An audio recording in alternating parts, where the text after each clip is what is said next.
Green in the Projects se gre za mednarodno aktivnost in sicer je to prva Movitova mednarodna aktivnost na temo prednostne naloge zelenega.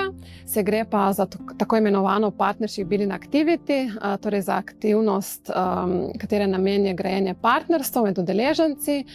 So pa tukaj naši udeleženci v bistvu predstavniki organizacij, ki so že aktivne tako v naših programih kot na področju zelenega, tako da se tukaj na Bledu povezujejo z namenom snovanja novih projektov, novih partnerstev v okviru naših programov, torej na področju zelenega. Trajnost pomeni, da deluješ na način, ki bo omogočil nam in našemu planetu preživeti na dolgi rok, ne? To se pravi, vse, kar mi delamo v življenju, mora biti trajnostno naravnano. Od našega dela, odnosa do sebe, do drugih, do okolja in to je v bistvu, ne? Danes veliko govorimo o temu resilience, odpornost, ne? In dejansko to je to, ne? To se pravi, mi moramo biti vse bolj tudi odporni, da se lahko spopadamo z vsemi izzivi, s katerimi se soočamo, ne? Tako da trajnost je res bistvena, no?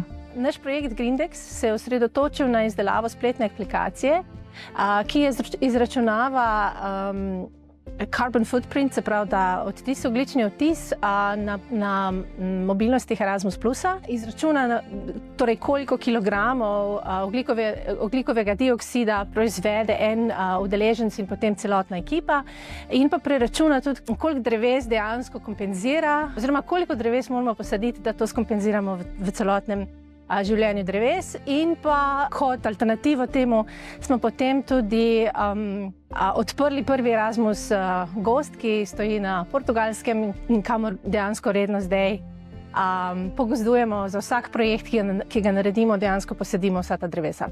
To se pravi, v Parku Istra mi imamo prostovoljski center in dnevno se odzivamo na potrebe lokalnega okolja, ne? Zdaj sicer tukaj govorimo veliko o naših zelenih projektih, ampak na splošno, poleg tega, da si mi prizadevamo za okoljsko trajnost, je v ospredju tudi ekonomska in socialna trajnost naših projektov. Tako da vse projekte v bistvu nekako presojamo čez ta filter trajnostnega razvoja naše regije, ne? Največkrat se mi zdi, da omenjajo skupnost, ne? Ker mi imamo striktno timske projekte, ker verjamemo v to moč skupnosti, moč tega, da se učimo drug od drugega, delimo drug z drugim, znanje, aktivnosti prirejamo drug za drugega. Mislim, to je tako živo okolje, ne? Bi rekel, da Društvo Parada ponosa res se trudimo pri vsaki naši aktivnosti pač promovirati trajnostnost in zelene aktivnosti.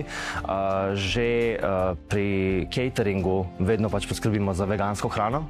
In spet radi izpostavil še enkrat našo trajnostno stojnico, ki se mi zdi, da iz leta v leto vabi vse več in več ljudi, da nakupujejo pač trajnostni merch in se zanimajo za kako je pa to bilo izdelano, kako ste pa to naredili, kako se lahko pridružim.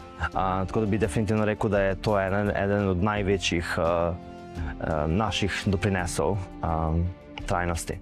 Predvsem je veselje videti po vsem tem organiziranju aktivnosti vse udeležence zbrane na enem mestu.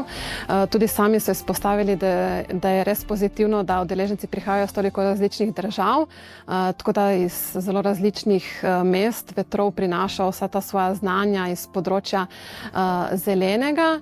Tako da se mi zdi, da je res neka bogata izkušnja za obe strani.